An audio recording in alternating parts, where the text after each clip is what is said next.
Sean bienvenidos a este segmento que estamos adicionando a Foro Bíblico. El título es muy significativo en relación con nuestra propuesta de traducción para Génesis 1:14 y lo hemos denominado el cosmos de la iniquidad. Esto va a ser, o tratará de ser, una serie de 4 programas donde creo que estaremos hablando, explicando unas 2 horas por programas. Aspiramos de que en estas próximas 8 horas, pues el problema quede suficientemente dilucidado. Queremos que los oyentes aprovechen el recurso del internet, de las láminas, de que todo va a quedar debidamente registrado, grabado, para hacer un estudio diligente y repetido de esto, porque son cuestiones, pues obviamente que son difíciles, no han sido tratadas por siglos. Es más, se ha tratado de obviar esta realidad del texto que encontramos en Génesis 1:14. De manera que, pues, considerémonos todos integrantes de este programa, de este coloquio, y vamos con la primera parte. Vamos a hablar de la clasificación del idioma hebreo según sus distintas etapas históricas. Estoy en la lámina número 2. Cuando alguien piensa que el idioma hebreo es un idioma estático, está equivocado, que es un idioma muy claro, pues también, porque vamos a ver, por ejemplo, el protohebreo, el hebreo arcaico, que se estuvo manifestando en la edad primitiva, pues es un idioma bastante diferente del hebreo antiguo, que consta del hebreo bíblico, del mesiánico y el medieval. Entonces, no es lo mismo el paleo hebreo que el hebreo cuadrado. Y después está en la actualidad el hebreo moderno, que de una manera muy significativa ha retomado la forma del hebreo antiguo, del paleo hebreo, donde no había uso de vocales, ¿no? Entonces, es una lengua con más de 35 siglos de historia y obviamente en un periodo tan largo la lengua sufrió procesos de cambios lingüísticos que hacen que se puedan considerar lenguas emparentadas, pero fíjense lo que está señalado en la lámina, y esto es una realidad, difieren en pronunciación, en gramática y en léxico. Vamos a pasar a la lámina 4, donde la lengua hebrea pues tiene las raíces, sus palabras están formadas inicialmente por raíces. Como todas las lenguas semíticas, el hebreo exhibe un patrón lingüístico de raíces normalmente compuesto por 3 consonantes, es decir, una raíz triliteral. También existen raíces de 2 o de 4 consonantes con las cuales estas raíces se forman sustantivos, adjetivos y verbos según los patrones fijos. Pero es importante aquí también retener, estoy en la lámina 5, que la raíz contiene la esencia del significado de la palabra. Repito, la raíz contiene la esencia del significado de la palabra. Todo lo demás son derivados que llegan a tener validez según el contexto, bien, según el contexto inmediato. Entonces vamos a ver allí, por eso es que tenemos que estudiar tan detenidamente y tan ampliamente la cuestión del contexto, ¿no? Pero veamos en la lámina 6 unos ejemplos donde está la raíz. Esta palabra de 3 consonantes, Resh, Aleph, Shin, depende si ustedes le ponen un prefijo, por ejemplo, en el caso de la Beit, un artículo o una partícula, una preposición, si nosotros utilizamos la segunda letra del alefbet hebreo, la Beit, que es la segunda letra, la letra número 2, Entonces se forma una palabra con esa raíz, o se empieza a formar una palabra que tiene una connotación que la termina de dar el sufijo. Recordemos que el hebreo se lee de derecha a izquierda, no es como nuestro sistema lingüístico que se lee de izquierda a derecha. Aquí tenemos que leerlo y escribirlo de derecha a izquierda. Entonces, al final de la palabra se introducen sufijos pronominales posesivos o que indican género o número.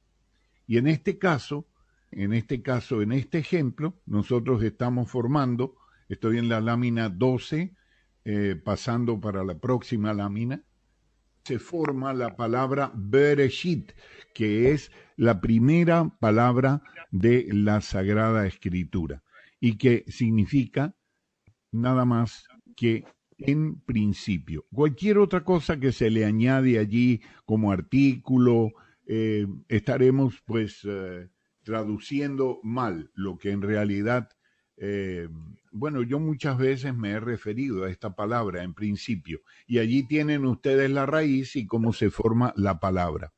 Ahora, esta palabra tiene 6 letras, la primera palabra de la Sagrada Escritura, que no dice más que en principio. Allí ustedes no verán ningún artículo y mucho menos la palabra todo, como algunas versiones pues han traducido, en el principio de todo. Allí no hay nada de eso, solamente hay en principio. En el hebreo se ha formado una palabra, por cierto que las 3 primeras letras constituyen la esencia de la segunda palabra, que quiere decir crear. Fíjense ustedes la similitud que hay. Debidamente, habiendo entendido la importancia de la raíz, vamos directamente al problema que nos ocupa en Génesis 1.14 y vamos a ver en la lámina número 17 la palabra Mejorot, que es igual a la palabra de Proverbios 3.33, Mejerat. Estoy en la lámina 19. Fíjense ustedes que la palabra Mejorot tiene 4 consonantes que son idénticas, ahora en la lámina 20, a la palabra Mejerat. Pero, ¿qué las hacen diferentes? Porque las 4 consonantes son iguales. Pues las vocales. Entonces, el escriba lo que ha hecho es adaptar, según el contexto, el sistema vocálico que se impuso, se llegó a imponer desde el siglo V hasta el siglo X, que se terminó por allí en el año 1000 con la familia Ben Asher. Entonces, esta cuestión de las vocales es algo, bueno, no diría yo caprichoso, pero estamos sujetos a que la palabra termine diciendo cosas que, bueno, que piensa o que suponen aquellas personas, pues, que deciden que esa palabra diga tal o cual cosa, ¿no? Por ejemplo, en el caso de la vocalización hebrea, esto ha recibido fuertes críticas a través de la historia desde el año 750 después de Cristo. Ya el erudito Anán Ben David criticó duramente esto, ¿no? En el 1000 vemos allí, Shinma Ben Samuel también lo hizo. En 1538 se produjo una obra de extraordinaria significación publicada por Elías Levita, por su autor, donde la obra se llama Masora HaMasoret, la Masora de los Masoretas, donde Elías Levita, un gran erudito, critica duramente al texto masorético y simplemente las conclusiones que saca son que eso es un idioma utilizado por el Talmud babilónico. De manera que esas vocales pues forman unas palabras que están y que reflejan la cultura de las discusiones teológicas de los judíos expresadas pues allí en el Talmud babilónico, ¿no? En 1810 tenemos una, una intervención muy fuerte de un gran erudito bíblico cristiano evangélico, Adam Clarke, de Inglaterra, que ahora se las voy a leer. Creo que las he leído en otras oportunidades. En 1867, Ginsburg, en su Biblia hebraica, recogió toda la información de Elías Levita y publicó pues todos los errores que presenta el texto masorético. Y bueno, Cale, este es ya contemporáneo, y finalmente bien contemporáneo, son Emmanuel Todd y sus colegas, que todos han llegado a la conclusión. Cuando me refiero a Todd, me refiero a la última publicación de su libro en 2010, donde se critica y donde se exige la revisión crítica del texto masorético, ¿no? En función de los hallazgos de Qumran y que respaldan la versión Septuaginta. Estoy en la lámina 24 pasando a la 25. Y les decía que iba a referirme porque es algo revelador, y ojalá que aquí nos podamos detener nosotros en estos conceptos, porque esto está demostrado así. Fíjense, dice Adam Clarke, el sistema de puntuación probablemente inventado por los masoretas es un comentario continuo insertado en el texto hebreo de la ley y los profetas. Sus puntos vocálicos y acentos prosaicos y métricos confieren a cada palabra en la cual son puestos un significado particular que en su estado simple multitudes de ellos en ningún caso conllevan. Las solas vocales añaden conjugaciones enteras al lenguaje. Este sistema es uno de los comentarios más artificiales, peculiares y extensos jamás escritos sobre la palabra de Dios, porque no hay una sola palabra en la Biblia que no haya quedado sujeta a la influencia de esta particular clase de glosa. Es lógico, si usted puede, por medio de las vocales, seleccionar qué palabra va a usar, pues es lógico que si no hay nadie que le critique o que le rija o que le discuta la vocal que usted está haciendo, al seleccionar las vocales, usted lo que está es seleccionando la palabra. Y esto es lo que ha pasado aquí. Por cierto, no sé si les comenté que esa palabra, Mehrot, ocurre solamente 2 veces en el texto sagrado. En Génesis, con esas letras, sí, con esas letras solamente ocurre 2 veces. Una en Génesis y otra en Proverbios. Entonces, en Proverbios no tenemos nada que discutir, está bien hecho por el contexto, obviamente. Vamos a ver si la tenemos traducida, la traducción de... fíjense ustedes, en Proverbios 3:33 dice, cito la Reina Valera, la maldición de Jehová está en la casa del impío, pero bendecirá la morada de los justos. Obviamente que aquí no podemos decir la luminaria de Jehová está en la casa del impío, porque el contexto es obvio que se refiere a maldición, y eso está muy bien. Ahora, lo que nosotros creemos que debe haber alguna discusión es respecto a Génesis 1:14, entre lumbreras y malditos. Entonces, por eso es que nosotros queremos ahora, nos vamos a referir de alguna manera un poco extensa, detallada, acerca del contexto. Vamos a investigar suficientemente el contexto, bien sea cercano o remoto. Nos vamos a ir desde el mismo Génesis hasta Apocalipsis, en donde vamos nosotros a poder hacer un análisis del contexto y el uso de las herramientas de interpretación. En este programa, pues ahora en esta oportunidad, vamos a hablar brevemente de el uso de las herramientas de interpretación. La primera es la numeración, el uso del número en la Biblia. La segunda es el gran tema de la astronomía, que ustedes saben que difiere de la astrología. El otro, así como la numeración difiere de la numerología o de la cábala, ¿no? Después vamos a analizar la tipología bíblica y finalmente el campo de la teología.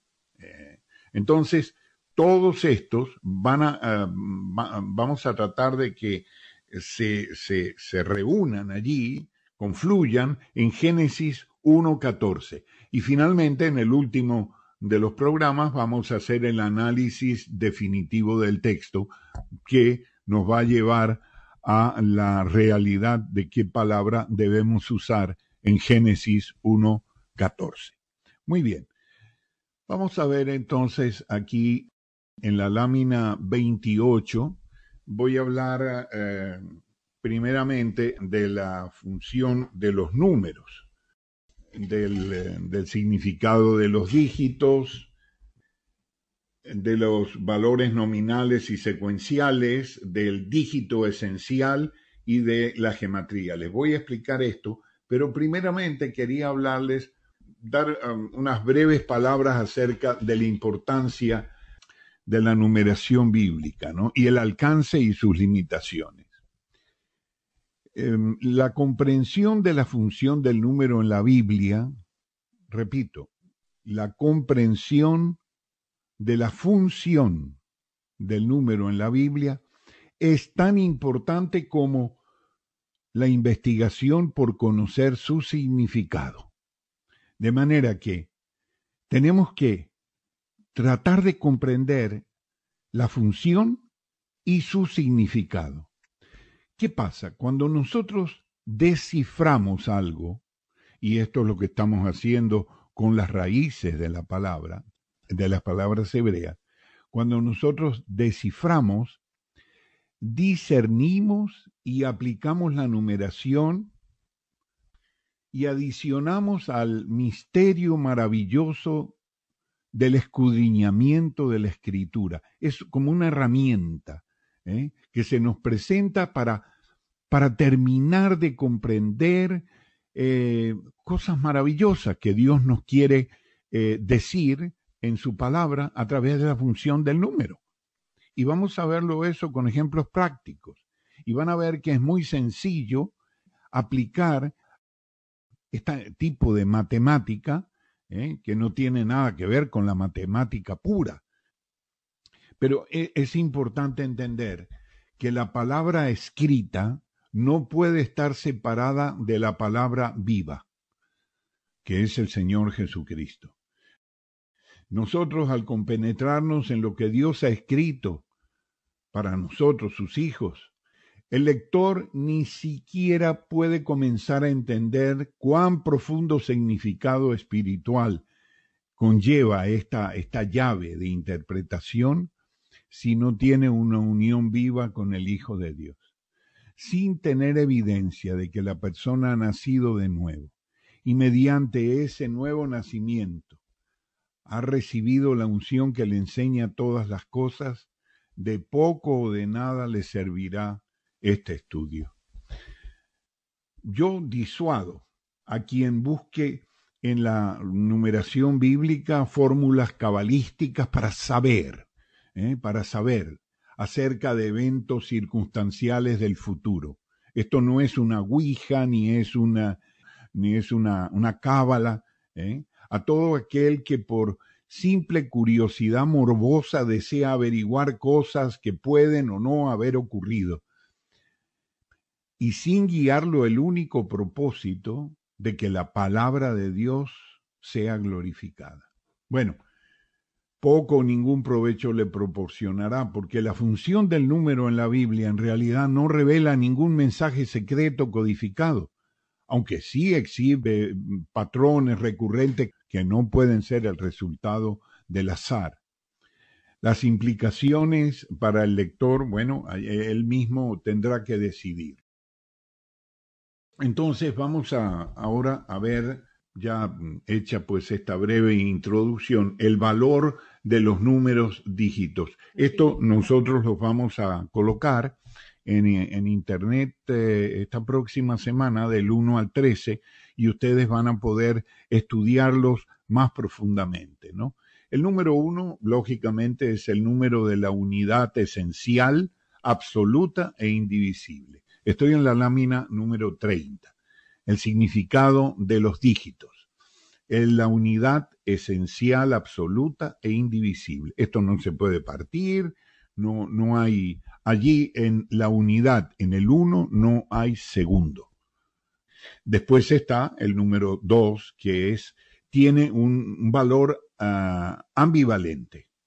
Por ejemplo, si se expresa que el número 2, la primera letra con que empieza la Biblia, Beit, que es la letra número 2, se refiere al Señor Jesucristo, entonces es positiva, es de testimonio, de amistad, pero también puede tener una connotación negativa de oposición, de enemistad y de opresión, particularmente si en vez de hablarnos del 2, del número cardinal, se nos habla del número ordinal, el segundo. Entonces, yo oportunamente les presentaré ejemplos de esta maravillosa forma de expresión que Dios tiene para mostrarnos sus secretos. El 3 obviamente es el número de la divinidad. Es obvio que la palabra Trinidad no está en la Biblia, pero también es más obvio de que no son más de 3 personas ni menos de 3 personas las que conforman la deidad, la unidad de la deidad, ¿no? Y esto también lo expresaremos con mucho detalle porque la Biblia da suficiente prueba, evidencia de ello, ¿no? El 4, ustedes podrán comprobar que es el número de la creación física, y allí vamos a obtener mucha luz para entender los acontecimientos y los resultados de esos acontecimientos de creación. El número 5 es el número indiscutible de la gracia. El número 6 es el número del hombre. Él fue creado el sexto día. El número 7 es el número de la perfección o compleción. Es importante entender, más que perfección, yo diría que hay que dirigirse hacia un significado de lo completo, de aquello que es completo. Sin embargo, también expresa la perfección de muchas cosas, ¿no? El número 8 es el número del Señor Jesucristo y nos habla de una nueva creación. Esto también lo veremos con ejemplos. Y finalmente el número 9, y están los 9 dígitos, tiene un significado inequívoco de finalización, cuando se terminan las cosas, así como el Señor murió a la hora nona murió Él. Bueno, esto es un significado de terminación. Pasamos a la lámina número 39 y queremos presentar, porque ya en el próximo programa vamos a estar hablando de Génesis 1.1 y 1.2, quiero que estudien con mucha atención el significado del número 13. En primer lugar, es el número inequívoco de Satanás. En segundo lugar, significa maldad, pecado y rebelión. Presentamos un ejemplo de 13 nombres que están de una manera extraordinaria relacionados con el número 13. La palabra, siempre en idioma hebreo o griego, ¿no? Esto no funciona con ningún otro idioma que no sea el hebreo, el arameo o el griego. La palabra enemigo suma 13, la gematría. Ya ahora les voy a explicar de qué se trata la gematría.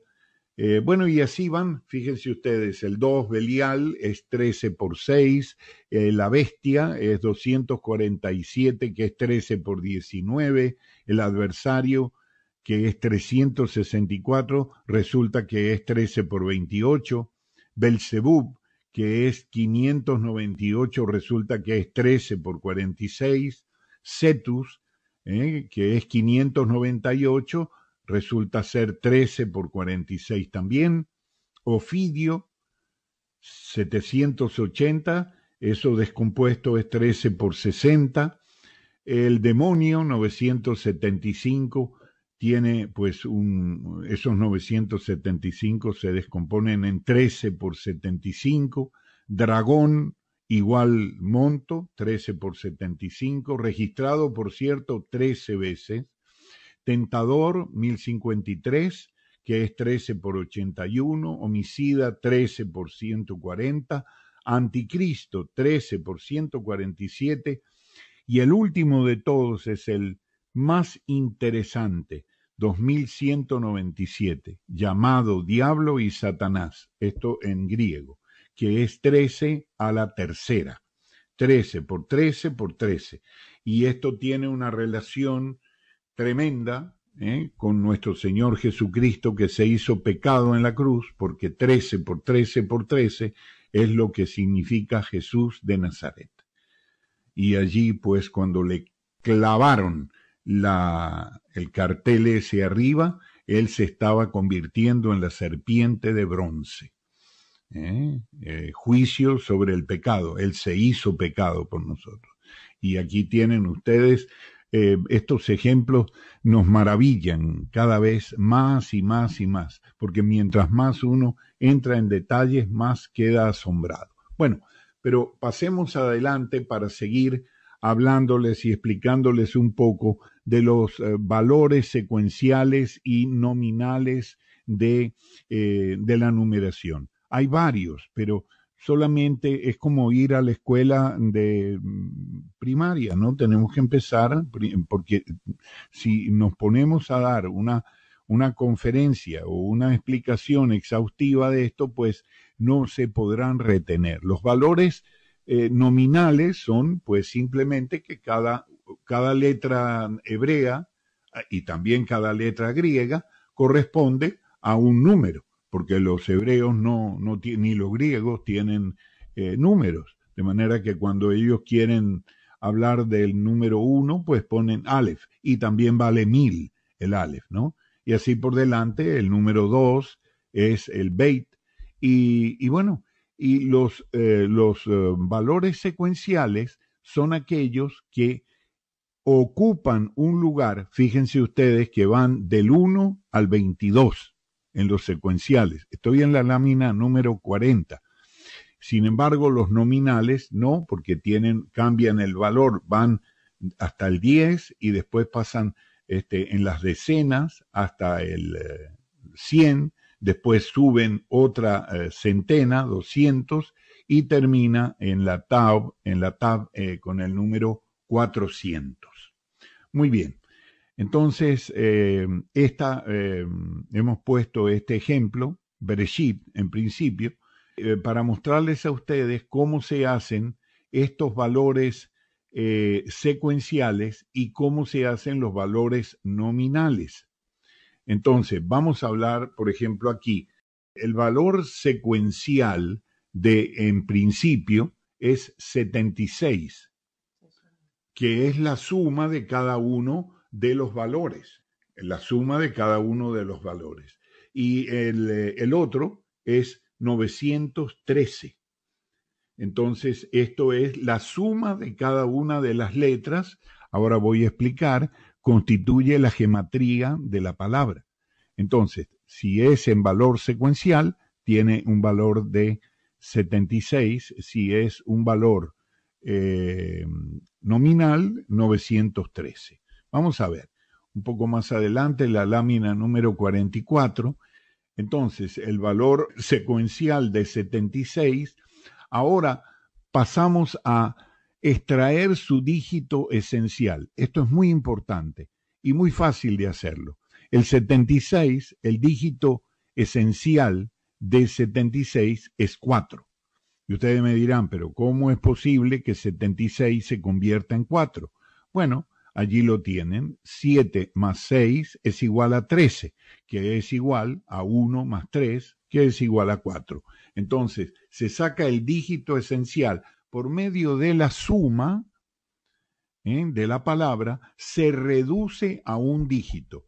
Esto no puede dar más de 9, del 1 al 9. Y ustedes siempre tendrán, si buscan el dígito esencial, tendrán que reducir vez tras vez la palabra hasta obtener el resultado final. Y fíjense ustedes como ambas palabras ahora, tanto en el valor nominal como en el valor secuencial, las dos llegan al mismo factor, al mismo dígito esencial, que es el número 4. Por ejemplo, pueden hacer una práctica con el 913. Es igual a 9 más 1 más 3, que es igual a 13. Y 13 es igual a 1 más 3, que es igual a 4. Entonces ambos tienen el dígito esencial, a pesar de que tienen un valor nominal y un valor secuencial. Y esto obviamente tiene su significado, por qué es el número 4. Ya lo explicaremos. Bueno, está relacionado con la creación, lógicamente. Lo que les he estado explicando tiene el nombre de gematría y es la palabra que define operaciones en el estudio de numeración bíblica. Es el cómputo, la gematría es el cómputo de las letras que componen palabras exclusivamente en la grafía original de la Biblia, hebreo, arameo y griego. Esto no funciona en ningún otro idioma. O la suma, en sus distintos modos, de las letras que componen las palabras y frases de la escritura. Se pueden aplicar, la gematría puede aplicarse a palabras sueltas o también a frases, como yo le expliqué allí en el caso del 13 a la tercera, que se llama diablo y Satanás. Eso es una frase, no es una palabra. Y bueno, y entonces esto pues puede aplicarse así. Si ustedes quieren repasar la lámina 45, para que se aprendan estas definiciones, es importante. En la lámina 46 define el propósito de la gematría y dice, uno de los propósitos es deducir verdades, como una acción para extraer una cosa de otra, y más aún, una forma inductiva, en donde el entendimiento del hombre asciende hasta el principio rector, o sea, la sagacidad y la perspicacia, y allí comparece ante su creador como imagen suya que es, procediendo lógicamente de lo universal a lo particular, a lo personal. Esto es una experiencia maravillosa que todo estudiante de la Biblia no debería perderse, porque es algo muy, muy edificante, muy edificante. Sí se opera con las restricciones que yo he venido hablando, ¿no? Si su uso es legítimo para que la palabra de Dios tenga su gloria. Muy bien, ahora vamos a hablar un poco de astronomía, porque también no solo la numeración es una llave de interpretación, sino también la astronomía. No hay libro más importante de astronomía que la Biblia.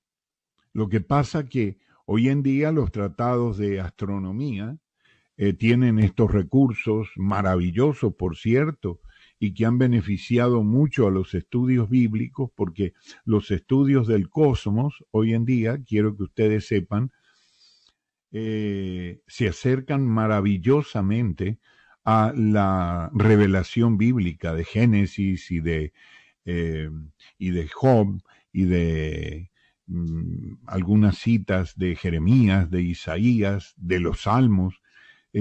Lo único que han hecho estos grandes astrofísicos con sus ondas espaciales es simplemente demostrar que la Biblia tiene razón en lo que dice. Es algo asombroso. Por eso es que es necesario también modificar el valor de las palabras en función de estos conocimientos, de estos avances.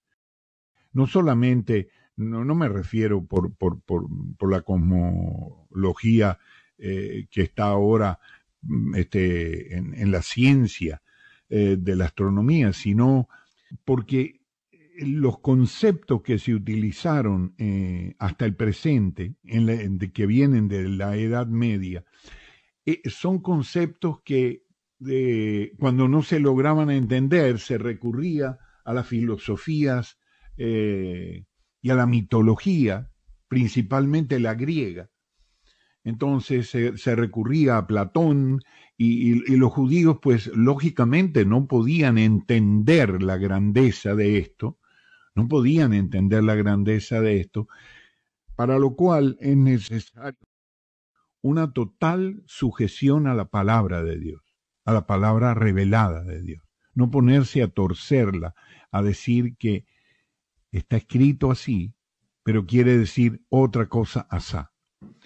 Entonces, como introducción a la astronomía, para usarlo como llave de interpretación, me voy a referir brevemente al Salmo 19, del 1 al 4, y a Romanos 10, 18.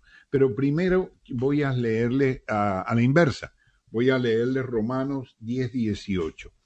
Esto está relacionado, el contexto, con la palabra, el anuncio, la noticia de la salvación, ¿no? Y de la fe. Dice Pablo en el contexto, ¿cómo pues invocarán a aquel en quien no creyeron? ¿Y cómo creerán en aquel de quien no oyeron? ¿Y cómo oirán sin haber quien predique? ¿Cómo predicarán si no son enviados? Como está escrito, cuán hermosos son los pies de los que proclaman buenas nuevas. Pero dice, fíjense, versículo 16, pero no todos obedecieron al Evangelio. Pues Isaías dice, Señor, ¿quién creyó a nuestro anuncio? Así que la fe viene por medio de la predicación y la predicación a través de la palabra de Cristo. En el versículo 18, el apóstol Pablo hace referencia ahora ¿a qué? Pues a lo que viene hablando, el anuncio del Evangelio. El anuncio del Evangelio. Y en el versículo 18 interviene de una manera abrupta y dice, pero digo, ¿acaso no oyeron? Antes bien, por toda la tierra salió la voz de ellos y hasta los confines de la tierra habitada sus palabras.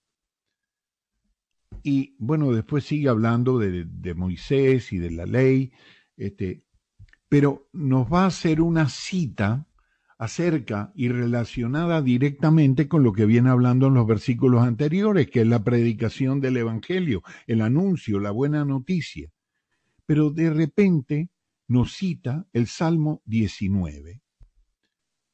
Y el Salmo 19 exactamente es, por toda la tierra salió la voz de ellos y hasta los confines de la tierra habitada sus palabras. ¿Y por qué cita el Salmo 19? Si está hablando de la predicación del Evangelio. Eso es una pregunta que debemos de tenernos. Y lógicamente leer el Salmo 19. Y el Salmo 19 es el salmo astronómico por excelencia. De manera que lo que nos va a hablar el Salmo 19, que por cierto tiene dos partes porque el tema se separa. Primero es la astronomía y después es la palabra de Dios. De tal manera que muchos durante mucho tiempo llegaron a creer que eran dos salmos distintos. Entonces, aquí tenemos, los cielos describen, estoy leyendo un poco en la cuarta edición, ¿no? Pero quiero modificar porque no es cuentan, sino describen. Los cielos describen la gloria de Dios y el firmamento anuncia la obra de sus manos. Día tras día vierte su mensaje. y noche tras noche da a conocer la sabiduría. No hay lenguaje ni idioma en que la voz de ellos no sea oída. Su línea llega a toda la tierra y sus palabras hasta los confines del orbe. Leo solamente 4 versículos porque nos habla de una voz donde no hay lenguaje ni idioma. No hay lenguaje ni idioma en que la voz de ellos, de la deidad, no sea oída. Su línea llega a toda la tierra.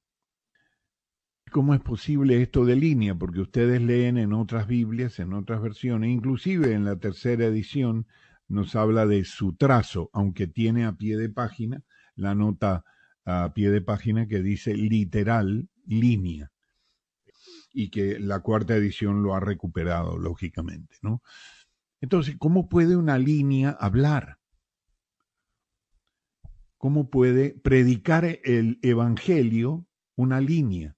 Bueno, esto es perfectamente demostrable, esto es algo glorioso, porque es tan glorioso que nosotros hemos llamado a los estudios de astronomía, al cielo, lo hemos llamado el pizarrón de Dios.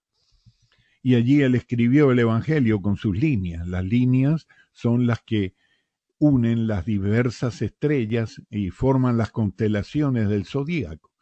Y hay 48 constelaciones que se van abriendo y que van anunciando el triunfo del Hijo de Dios y la derrota de Satanás y de las huestes angélicas. Aquí, por ejemplo, tengo una cita de Génesis donde dice, y lo sacó afuera Dios a Abraham, y le dijo, mira detenidamente los cielos y cuenta las estrellas si las puedes contar. Y le dijo, así será tu descendencia. Y creyó a Elohim y le fue reconocido como justicia. ¿Qué vio Abraham? Con todas las estrellas se puso a contarlas, 1, 2, 3, 4, 5, 6, 7, 8, 9, 10. Eso es lo que hizo Abraham. Cuenta las estrellas. Se cayó en aquella noche, quizá plácida de verano, limpia, y tan cómodo allí en la hierba, empezó a contemplar los cielos. Y Abraham era astrónomo, déjenme decirle, porque él salió de Ur de los Caldeos por causa de una luminaria de los caldeos, por causa de que los caldeos habían confundido la interpretación que se tiene que tener de estos astros, de estas luminarias, ¿no? Empezaron a adorar al sol, la luminaria de los caldeos. Entonces fue ese el motivo por el cual Dios lo sacó a él y a su padre Taré. Ahora, ¿qué vio? ¿Qué vio Abraham? Pues simplemente vio el Evangelio escrito allí y lo creyó. Eso fue lo que hizo. Estuvo toda la noche y se aprendió el Evangelio. Y claro, con la ayuda de Dios, lógicamente, vio todas esas figuras celestiales maravillosas, esas líneas que unen mentalmente. Esto no está allí unido en el cielo, pero mentalmente, y es imposible de olvidarse de esto. Es imposible, se queda grabado en la mente. Y ese es el mensaje y el testimonio y el Evangelio de las estrellas. Sobre esto tenemos muchísimo que hablar y dar suficiente evidencia y respaldo, pero la interpretación del Salmo 19, citado por el apóstol Pablo en referencia al anuncio del Evangelio, no puede uno pensar que son muchas estrellas y que son muy lindas y todas brillan de una manera sin ningún significado. No. Dice que el firmamento muestra la obra de sus manos. Los cielos describen la gloria de Dios. ¿Cuál es la gloria de Dios? ¿Cuál es la obra de sus manos? No es la redención del mundo. No es Jesucristo. No es el Gólgota. Esto es la obra de Dios. Dice, ¿qué haremos para poner en práctica las obras de Dios? Jesús les dijo, la obra de Dios es que creáis en aquel que Dios ha enviado. Eso es, cree en el Señor Jesucristo y serás salvo. Entonces, esto pues tiene que ver con los cielos. Así como los números buscan la gloria de Dios, así los cielos buscan la gloria de Dios. Pasamos ahora a la próxima lámina, la 49. La tipología busca la gloria de Dios. Dígame, por ejemplo, cuando Abel, el cordero, el antitipo, en Génesis 4:4. ¿Qué es? Que Abel hace, en obediencia a Dios, sacrifica un cordero y se lo lleva. Y Caín, ¿no? Caín dijo, no, qué cordero, yo voy a hacer una cosa mejor, voy a dar el fruto de mis manos. Y no fue justificado. Quien fue justificado fue Abel. Y Caín lo terminó matando precisamente por eso, porque se negó a reconocer ese hecho. Bueno, pasaron, ¿cuántos años pasaron? 4,000 años. Y un día, Juan el Bautista vio venir un hombre y estiró su mano, lo señaló y dijo, este es el Cordero de Dios que quita el pecado del mundo. Ese mismo Cordero que los había sacado en el Éxodo, que les había preservado en las luchas, que había permitido que el ángel de Dios estuviera allí en defensa del pueblo, todo a través del sacrificio del Cordero. Todo. Los hijos que le preservó, que fueron preservados por el sacrificio del Cordero, los 10 hijos de Job. Esto es una cuestión extraordinaria. Y así por delante. Entonces vemos este asunto de la tipología que también busca la gloria de Dios, o también puede referirse a un estudio de diversos temas, sucesos, personas, objetos del viejo pacto que son considerados como sombra de lo que había de venir en el nuevo pacto. Sin embargo, hay tipos dentro del nuevo pacto que se cumplen. De manera que esto no funciona siempre al 100% así, pero en línea general lo son. Un tipo, pues, es una anticipación divinamente propuesta que ilustra su antitipo. Repito, un tipo es una anticipación divinamente propuesta que ilustra su antitipo. Quiero referirme brevemente aquí a una parte interesantísima que nos presenta la teología sistemática de Schaffer, y es la siguiente. Estas dos partes de un mismo tema, dice, están relacionadas entre sí por el hecho de que la misma verdad o principio está incorporada en ambos. Una advertencia, no es la prerrogativa del tipo establecer la verdad de una doctrina, sino que por el contrario, éste ayuda a la fuerza de la verdad que es representada en el antitipo, o el antitipo es la realidad, ¿no? Pero no es que un tipo te va a marcar una doctrina, no, de ninguna manera. Eso es una tipología, un sistema de tipología demasiado especulativo, que en muchos casos puede resultar erróneo, ¿no? Estoy en la lámina 49, quiero extenderme un poco en las definiciones y dice, las características de la tipología, que es figura de alguna realidad espiritual futura, preparada siempre por inspiración divina, lo que quiere decir que son proféticos, o sea que se cumplen, y no son meras ilustraciones. Representa alguna realidad espiritual futura que se había de manifestar plenamente tras la venida de Cristo. Su cumplimiento es el antitipo. Con todo, podríamos considerar como símbolos posibles algunos que, sin ser designados como tales en el Nuevo Pacto, parecen inferirse del texto bíblico sin forzarlo. Muy bien, sobre esto de la tipología, pues hay tantos ejemplos que estaremos viendo. Precisamente lo que quiero es ahora simplemente referirme a las definiciones para después sí poder empezar extenderme en la búsqueda de los tipos que afectan y que nos pueden traer luz sobre Génesis 1:14. Eh, Finalmente está el estudio de la teología, ¿no? Estoy en la lámina número 50. Esto es muy importante de entender. El, eh, el hecho de que la participación de estas discusiones, de estas explicaciones, estén relacionadas con hijos e hijas de Dios es vital. Porque si no hay la experiencia del nuevo nacimiento, entonces no se puede tener esa confianza absoluta que uno debe reposar, debe descansar en lo que se llama teología.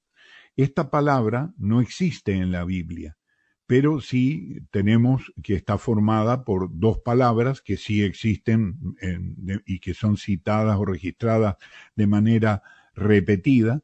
Se trata del griego teos, que es Dios, y del logos, que significa discurso, por lo cual significaría el estudio de la palabra de Dios, o sea, del discurso de Dios. Entonces esto como un todo, tiene que verse como un todo, porque el único recurso que nosotros utilizaremos, y esto es importantísimo, que no nos salgamos de esto, es el contexto. En segunda de Pedro 1:20, dice, y así va a quedar con la ayuda de Dios, va a quedar en la cuarta edición, entendiendo primeramente esto, que ninguna profecía de la Escritura produce su propia solución. Eso es todo. Repito, entendiendo primeramente esto, que ninguna profecía de la Escritura produce su propia solución. Eso es lo que dice el texto. Y no podemos cambiar el enfoque del sujeto hacia la persona, hacia el lector, porque allí no está hablando del lector. Traten ustedes de discernir lo que les digo. Entendiendo primero esto, que ninguna profecía de la Escritura lleva o produce su propia solución. ¿Dónde está el sujeto? Pues el sujeto obviamente está en profecía. El complemento es de la Escritura, pero allí no podemos terminar diciendo que no es de interpretación personal, porque la Biblia, si no es de interpretación personal, entonces ¿para qué la leemos? Entonces esto se ha deformado en un extremo tremendo que se han constituido élites de hermanos que interpretan la Biblia por su ministerio, por su cultura, ¿en favor de quién? Pues del que no la interpreta. Y si la interpreta mal, pero esto es algo tan viejo como la Iglesia Católica Romana, o antes también los padres de la Iglesia que trataron de darle esa forma piramidal a la Iglesia, ¿no? Y mediante la interpretación de aquellos que se ponen pues en puestos de ministros, controlar, eh, hasta cierto punto controlar, sí, el conocimiento del creyente respecto a lo que debería ser su conocimiento de la palabra de Dios. De manera que la teología, nosotros vamos a referirnos a ese estudio de la palabra de Dios donde siempre procuraremos. Y yo estaré presto para corregir y para ser corregido sobre el hecho de que la Biblia es su primer intérprete y enseguida que la Biblia es su único intérprete. Entonces allí nos quedamos tranquilos, todos. ¿Por qué? Porque la Biblia se está interpretando a sí misma. Estamos pues ya terminando con la lámina 51. La lámina 51 nos presenta este raro universo, ¿eh? Del que hablaremos la próxima semana. Y allí a la izquierda, esa luz inicial es Génesis 1.3, que los astrofísicos actualmente lo llaman el Big Bang o la gran expansión. Y es cuando, un poquito antes de esa luz que interfiere y que se mete a través de la tiniebla, como pueden ver ustedes. Es que es algo asombroso eso. Vamos a estar hablando de eso y van a ver ustedes una descripción, eh, esta descripción de estos detalles del universo desde su creación, que se llama gran expansión o gran explosión. Es asombroso cómo los estudios estos se aproximan de una manera tremenda al registro de las palabras literales de Génesis, y que van a estar, con la ayuda del Señor, registradas y traducidas debidamente, por fin traducidas debidamente, en la cuarta edición. Y ustedes muchos ya conocen estos detalles de la traducción y cómo refleja fielmente la palabra del original.